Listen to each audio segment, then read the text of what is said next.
Wyoming. Go to my class reunion. Nick, you don't have any kids? Oh, is that a choice? No, I was playing Halo 3 fucking 8 hours. Didn't know I was frying my bag into a fine powder. I really believe that shit gives you cancer. Fucking. My friend's like, that's bullshit. Oh, really? How did Steve Jobs die? Was he hit by a bear truck? You spend more time around that shit than Steve Jobs. Fucking couldn't even hold up his last invention. Remember, it was a 2-pound iPad. Oh, help me, iPad. Somebody hold this motherfucker up. Apple a day, my ass. People always get bummed when I fucking make fun of Steve Jobs, like he's some fucking... Steve Jobs is the reason there's some pedophile texting your niece tonight in Buffalo.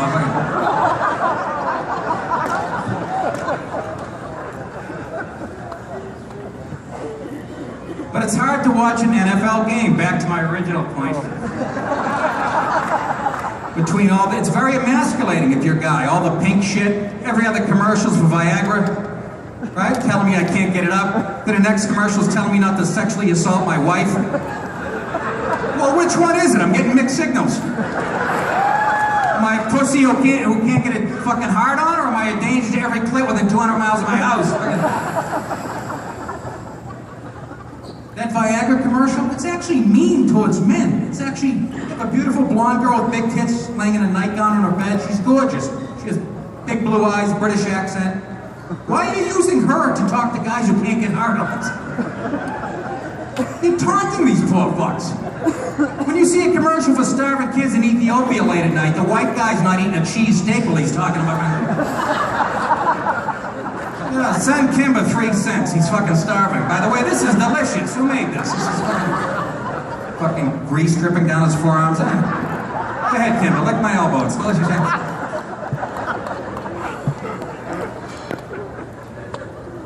You know the Viagra commercial I'm talking, fellas? They show it every 2 seconds in an NFL game. Blonde girl laying in a bed, she goes with a British accent. She's like, gentlemen, you're with your favorite women. This setting is perfect. And then erectile dysfunction happens.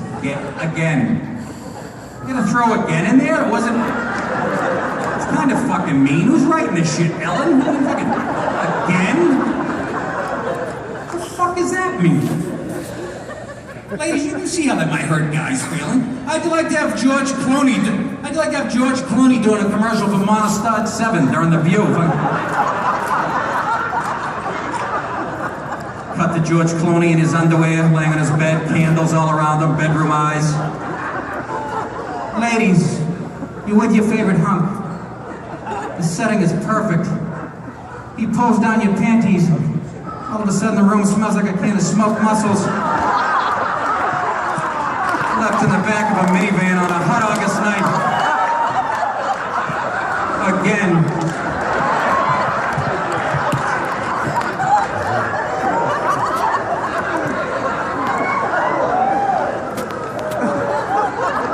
I think you get my point, don't you? Got Deborah Messing telling me not to hit my wife. Shut the fuck up. If I was in an elevator with her, I wouldn't want to hit her. How much fun. 12 other things I'd like to do. Her that would put me in jail for a fucking year. Amy Poehler. They have Ice-T. Remember rapper Ice-T? Fucking former pimp. He was a pimp.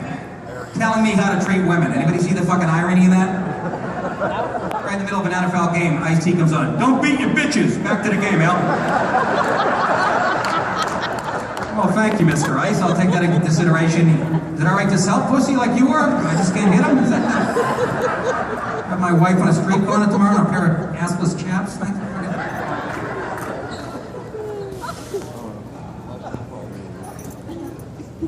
NFL's filled with fucking thugs. The fucking Ray Rice thing, holy, that might be my favorite video since Thriller.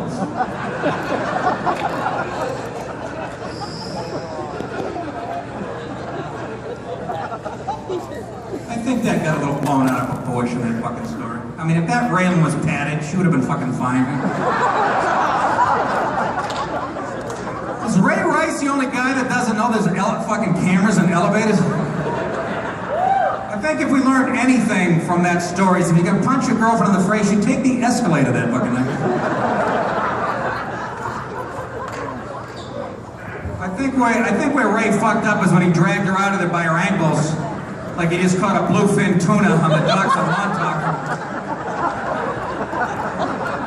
Told you to lose some weight, bitch.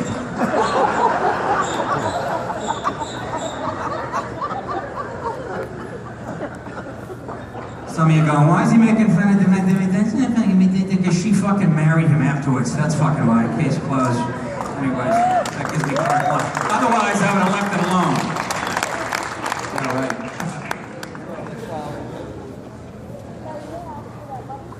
How about the fucking nerve on... You know, I'm surprised he wasn't really thinking it. He could have propped her up next to the nickel slots. Put a hat and sunglasses on, like Weekend at Bernie's. Draped her arm over the machine. Holy shit, 3 7s, Janae. What are the odds of that? Fucking worst night, you hit the jackpot. Guy should be in jail. How about this shows the arrogance of Ray Rice. To ask her to marry him like 2 weeks after that incident? Like she's ever gonna say no to anything he ever fucking asks again? Janae, were you married? Yeah, we're a match made in heaven, right? I booked the flight to Hawaii, but I got no feeling on the left side of my body. I fucking came my head in like a pumpkin on fucking November 1st. Not to be insensitive. Then the feminists have to get involved and take it, a little too far. A man should never, ever lay his hands on a woman, ever. Really? Never? Ever? I got a broad coming at me that looks like Precious with a broken Heineken bottle in her hand. I'm not going to try to drop her like a used rubber. Yeah. You women fought hard for that freedom. Fucking enjoy it, okay? Just treat me like an equal. Come on at me with that bottle. Okay?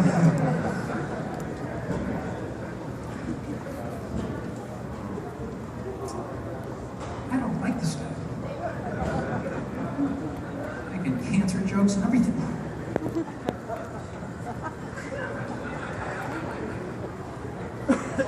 I gotta carry a broken Heineken box to my car. I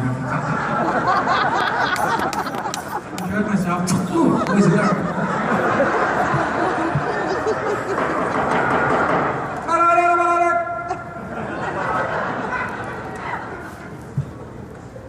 Let me see, I had fucking Brooklyn getting 22.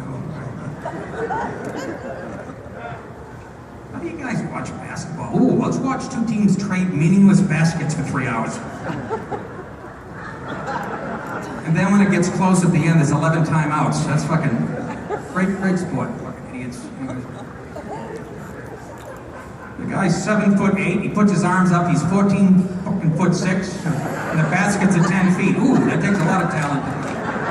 How the fuck's he gonna get that ball in that hole that's dick high? It was meant to be a shooting game, then somebody turned it into, anyways, back.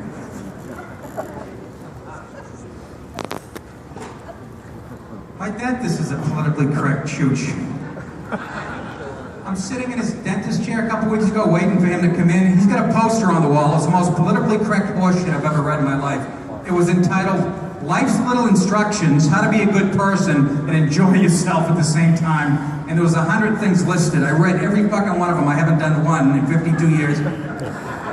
The first one was, when you meet somebody, treat them the way you'd want them to treat you. Yeah, I'm gonna spend an hour blowing a Jehovah's Witness and making him a BLT.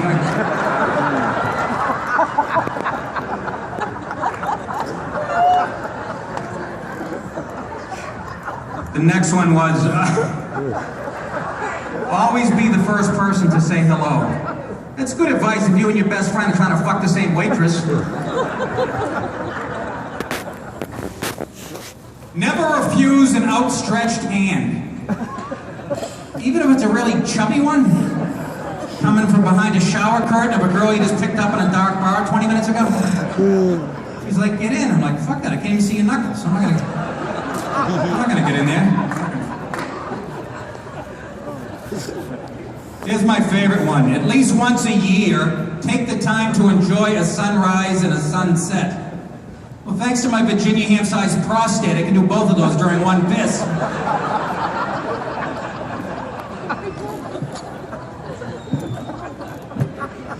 Never refuse homemade brownies. Type of advice that kept Jerry Sandusky in business for 20 years, isn't it? Never refuse homemade brownies. It depends who's offering the brownies. If it's a homeless guy coming out of a dumpster in his underwear, I'll take a pass. If it's Willie Nelson's bass player, I'll take a dozen.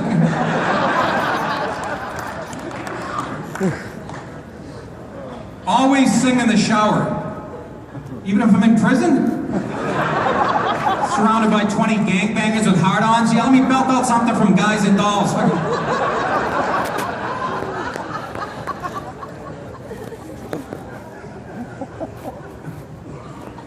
Always wave to children on the school bus. Even if the judge told me not to? Hey, Timmy, beep, beep, beep. I got some brownies. Let me be the first to say hello.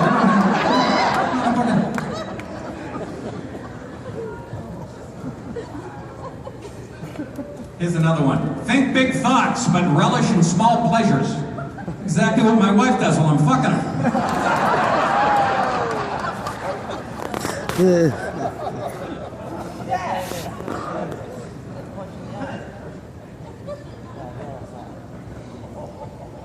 Well, you guys have been terrific. I don't see any smoke in here. That's kind of boring, huh? Oh, that's right. It's cancer-free night. I forgot.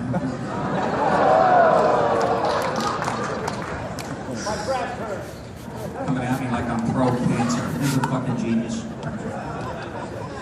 The scariest cancer story is the Michael Douglas one, fucking last summer. Fellas, that one burned a fucking, what is it, three guys with me on this? Ate a bad pussy. Remember he got throat cancer from performing oral sex on his wife? That's nice to know, huh, fellas? Go down on your girlfriend for 10 minutes, it's the equivalent of handling asbestos for 30 years. My wife's like, how come you don't do that to me anymore? I'm like, because I don't want to sound like Jack Klugman, that's why. Throat cancer from cunnilingus. What the fuck? What's the rope? There really has to be a devil, right? Throat cancer from eating pussy. I'm a smoker. I love when that story came out. Because people always come up to me on the sidewalk, they go, that shit'll give you throat cancer, now I have a comeback. Yeah, so I'll eat pussy, I'll quit when you do.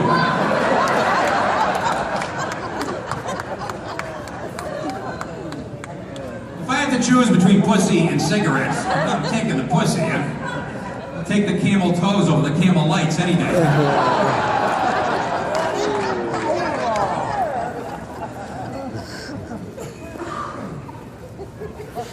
I used to smoke cigarettes after I ate pussy. I guess I'm a dead man walking, huh? One of those menthol? Good, I can freshen up.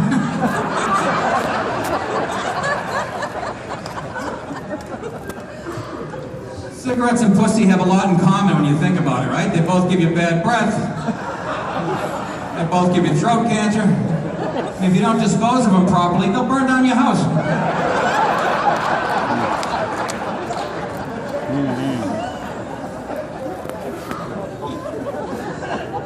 Throat cancer from cunnilingus, sir.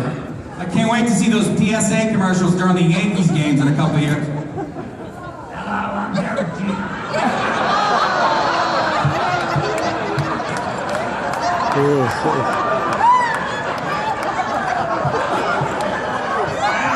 never touched tobacco. But I ate a lot of pussy. I'm a shortstop for the Yankees, for Christ's sake. Look at me like apple pie and ice cream. They're going to be bringing out all the famous people.